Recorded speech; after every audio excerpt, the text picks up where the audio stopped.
Hello everyone, welcome to my channel. In case you're new here, I'm going to be talking about different true crime cases. Most of them are going on presently, but I do cover stuff that's happened in the past as well. This one that I'm going to be talking about today was a special request, and I do take requests. If there's a case that you want to hear about or you want to know more about, let me know. I research it and get some information and I share it with you.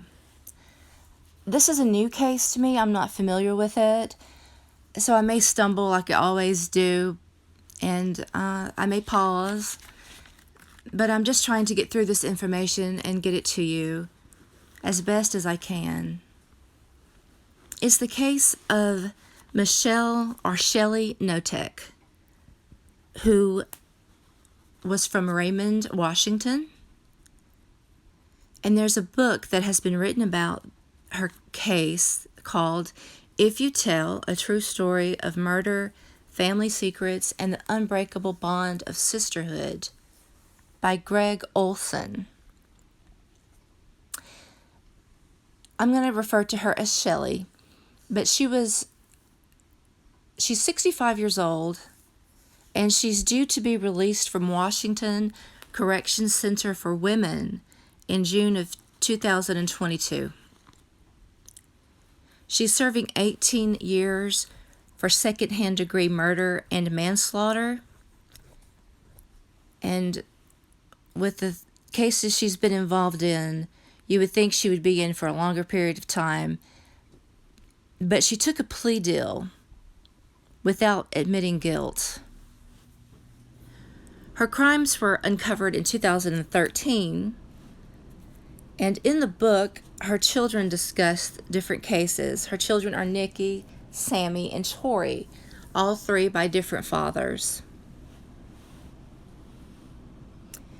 Her children say that she will kill again if she's released, and they want to warn the public about that. She was emotionally and physically abusive to her daughters. She beat them. And Shelly had some very weird hang-ups, odd things that she did for punishment, such as wallowing. She would have her children stripped naked in the middle of the night and had them roll around in the mud as she hosed them down with cold water. That was punishment for doing things like walking into the bathroom and disturbing someone without permission over minor things. She would make her girls sleep outside, and one of the girls, Nikki, was shoved headfirst through a glass door. She did other bizarre things, such as having her nephew and her daughter stripped naked and slow dance together. And she said that she had cancer at one point and shaved off her eyebrows to make it look as if chemo had done that.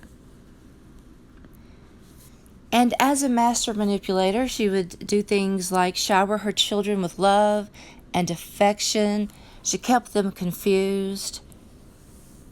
It's the basic abusive relationship cycle that an abuser has to rein their victims back in. She was very manipulative, and of course, she showed traits of being a psychopath. In 1988, her good friend Kathy Lorino came to live with the family. She'd had problems with her family of origin, and Shelly took her in. And Kathy babysat for free room and board. Shelly at first was very kind to Kathy, but then she started degrading her. She drugged her with tranquilizers. She would withdraw food or withhold food from her. She accused Kathy of binge eating while she was sleepwalking. One day her children got off the bus and saw Kathy in the yard naked, and her mother, Shelly, had some strange excuse as to why Kathy was outside of the house like that. But as you can notice, this nude thing seemed to be a factor with Shelly. And if you think about it, if you think of your worst nightmares, it's often that you realize that you're at school or at work with no clothes on. It's fear. And Shelly traumatized people with fear, and she humiliated them with having them naked. It was a means to control them emotionally. But Kathy stayed with the family for 5 years. She was afraid to leave because she was afraid of the consequences. Shelly's husband was also engaged in some of these activities with her. And he also went to jail, but I haven't studied his case at length, so I don't know what his sentence was. But they did things like use makeshift waterboarding, and they duct taped Kathy's arms and legs together and poured bleach over open sores.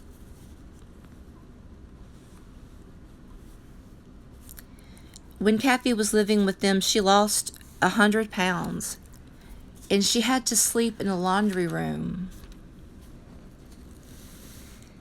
Kathy died in 1994 and was considered missing for a while. It was found out that Shelly and her husband had burned Kathy's corpse and disposed of the ashes in the Pacific Ocean, and her remains were never found. Other victims of Shelly's and of her husband Dave was that her nephew Shane Watson was killed. Ron Woodard, a friend of theirs who lived with them, was killed. James McClintock, which was an 81-year-old friend of theirs, died from a head trauma. Shelly was his caregiver and inherited all of his assets.